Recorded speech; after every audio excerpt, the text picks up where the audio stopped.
नमस्कार मित्रों, हमारे YouTube चैनल में आपका बहुत बहुत स्वागत है। भिखारी की दो बातें हमेशा याद रखें। दोस्तों, इन कहानियों का जीवन में बहुत महत्व होता है, क्योंकि इन कहानियों के माध्यम से अक्सर हमें कुछ ऐसा ज्ञान मिलता जाता है जो हमारे जीवन की तमाम परेशानियों को खत्म कर देता है। एक मीना नाम की औरत थी जो अपने पति के साथ शहर में रहती थी। उनका अपना घर था।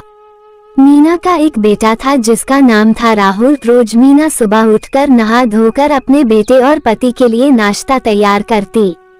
बेटा और पति नहा धोकर नाश्ता करते और तैयार होकर बेटा अपने स्कूल चला जाता और पति अपने ऑफिस।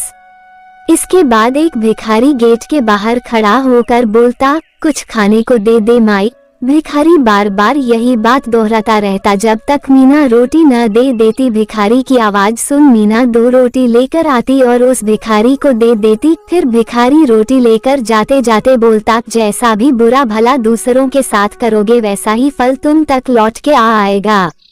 इस तरह हर रोज होता। भिखारी आता, फिर मीना रोटी लेकर जाती और जाते जाते भिखारी वही 2 बातें बोलकर चला जाता। एक दिन पति और बेटा दोनों सोकर लेट उठते हैं। बेटा जल्दी जल्दी में तैयार होकर बिना कुछ खाए स्कूल चला जाता है। इधर पति भी जल्दी जल्दी में ऑफिस के लिए तैयार होने लगता है। पति को जब उसकी जुराबें नहीं मिलती तो पति जोर से मीना को चिल्लाता है कि कहाँ रख दी मेरी जुराब, मिल ही नहीं रही है।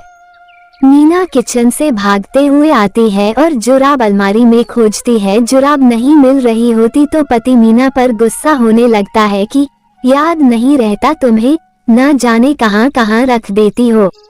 ये सुन इधर मीना भी गुस्सा हो जाती है और बोलती है, एक तो लेट सोकर उठे हो और अब सुबह सुबह मुझ पर मत चिल्लाओ। दोनों की बहुत बहस होती है। आखिरकार जुराब मिल जाती है और पति बिना कुछ खाए गुस्से में ऑफिस चला जाता है।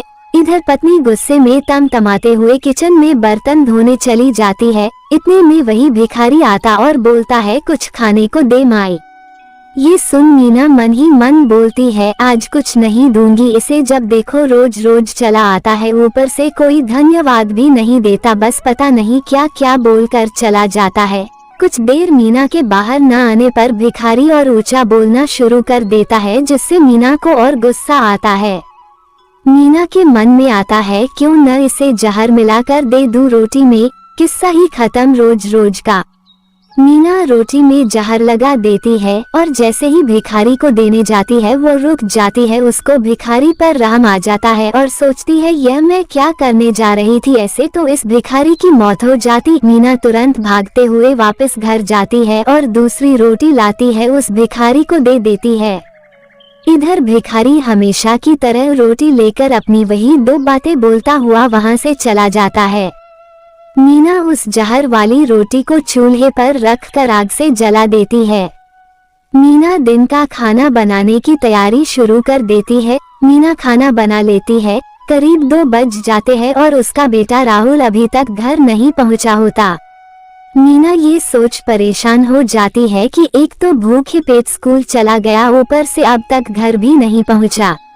मीना का दिल बहुत घबरा रहा था। इतने में कोई दरवाजे पर दस्तक देता है। मीना जैसे ही दरवाजा खोलती है वो दंग रह जाती है। मीना देखती है कि उसका बेटा राहुल बहुत बुरी हालत में।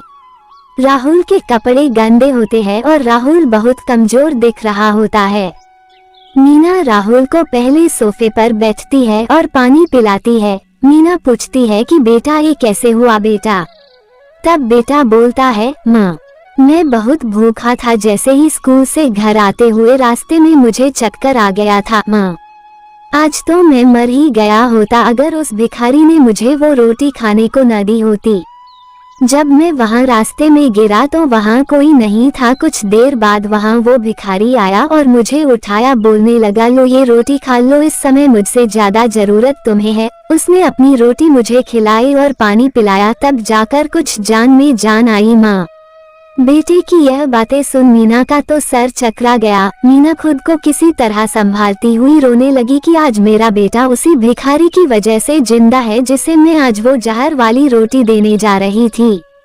यदि आज मैंने उसे वो रोटी दे दी होती तो वही रोटी वो मेरे बेटा। अब मीना को उस भिखारी की बातें समझ आने लगती है कि भिखारी जो बोलता था वो सही बात निकली। जैसा भी बुरा भला दूसरों के साथ करेंगे वैसा ही हम तक लौट के वापस भी आएगा।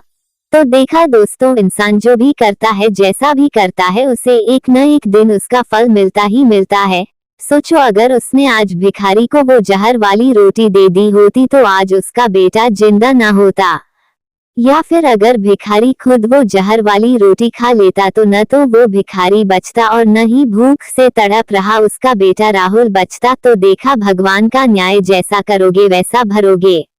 हर हर महादेव, ओम नमः शिवाय। धन्यवाद।